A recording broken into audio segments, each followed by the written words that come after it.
Welcome back to Worldview. Now, as you saw from Strawn Stevenson and the Monday Line, it is clearly a deteriorating situation in Baghdad for the Camp Liberty refugees, and we'll keep you informed.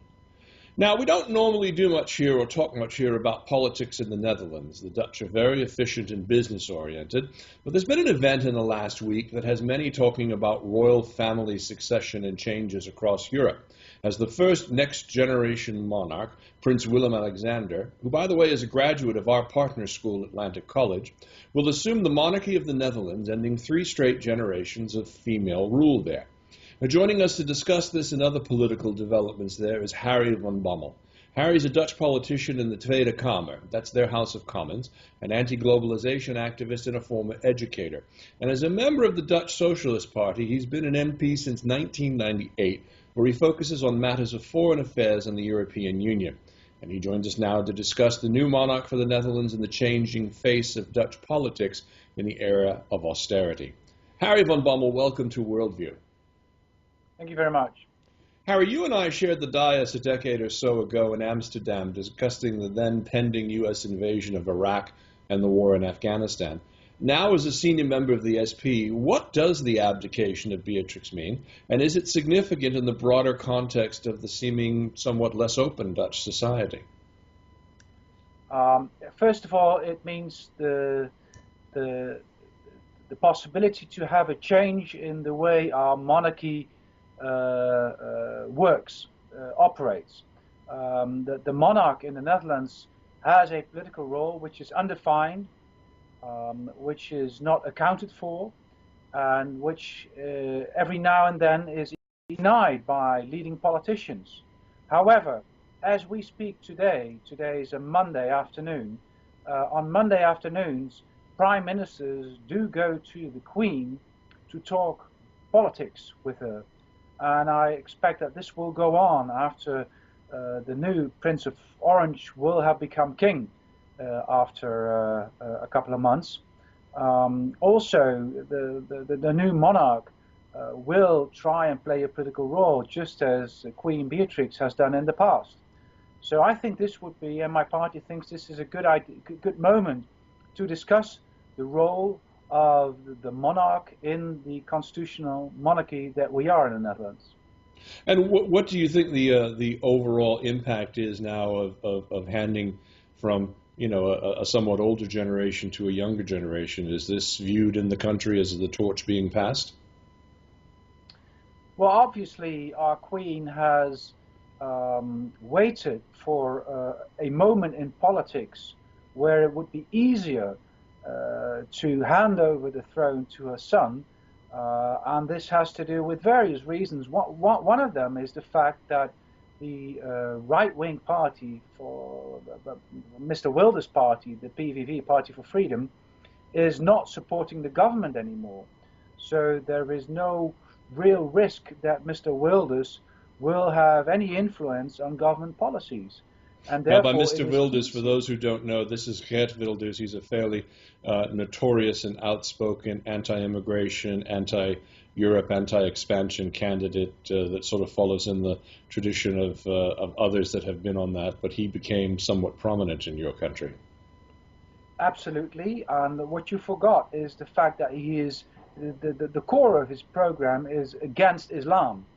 He is not so much against immigration, but moreover against immigration from Islamic countries.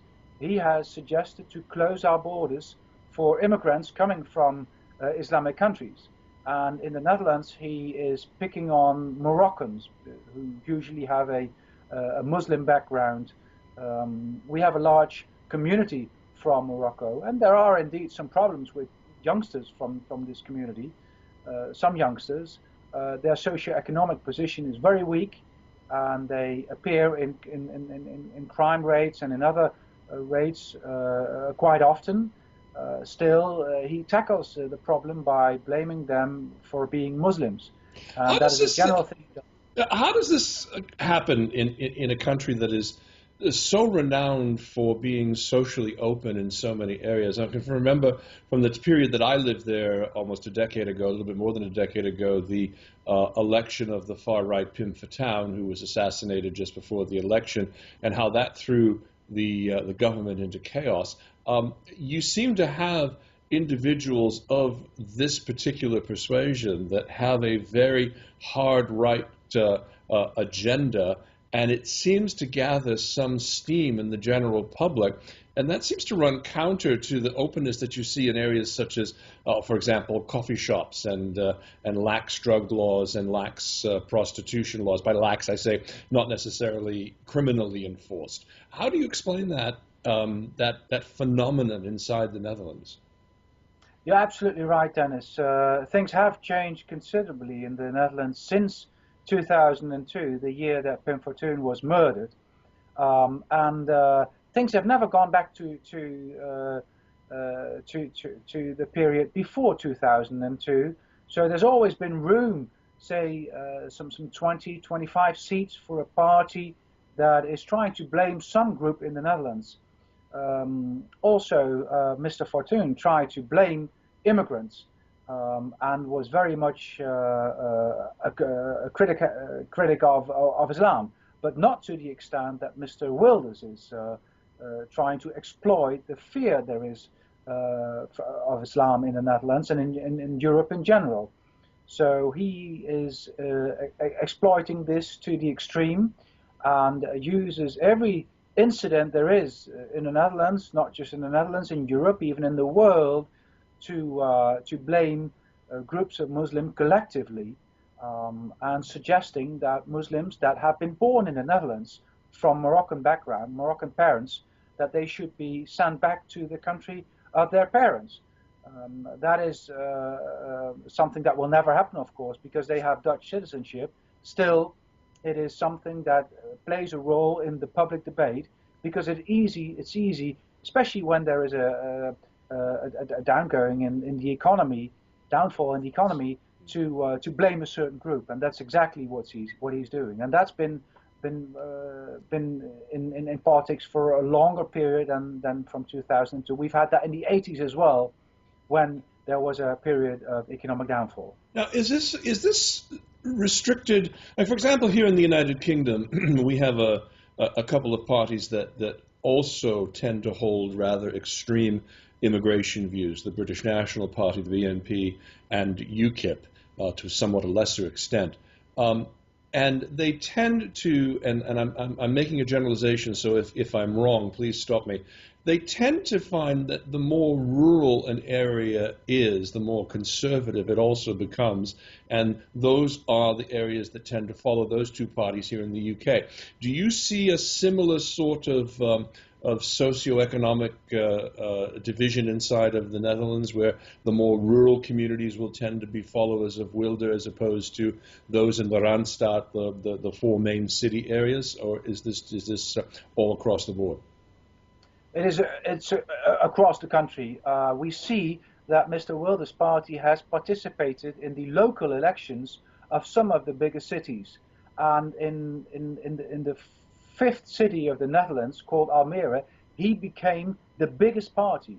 He did not take the political responsibility to govern in this city, but out of nothing, he became the biggest party. He also got quite some seats in the city council of The Hague. We know, of course, that in Rotterdam, Mr. Fortuyn's party became out of nowhere, I think, even the biggest or the second biggest. So it is in the biggest cities where we have large group of people in a socio-economic weak position that the parties like Mr. Wilder's party or Mr. Fortuyn's party tend to flourish. And they're able to exploit that particular situation in the economy. Absolutely. Fascinating stuff. So how is the government sits at this particular point, and what is the SP's role? Because you've had some relative success, I would think, in the last few years. We have a new government since the end of last year. It is now a government existing of two opposing parties: the Liberal Party on the right, the Liberal Conservative Party, and the Social Democratic Party on the left. They have, however, been able to find each other in severe budget cuts in the public sector, in raising the pensioning age, in making healthcare far more expensive for people by increasing the personal risk for households. So they have been able to come to a policy program where the elderly and people with low incomes are hit in a way that we've never seen before. And therefore we now see polls where the conservative liberal party and the social democratic party are facing severe losses in their public support.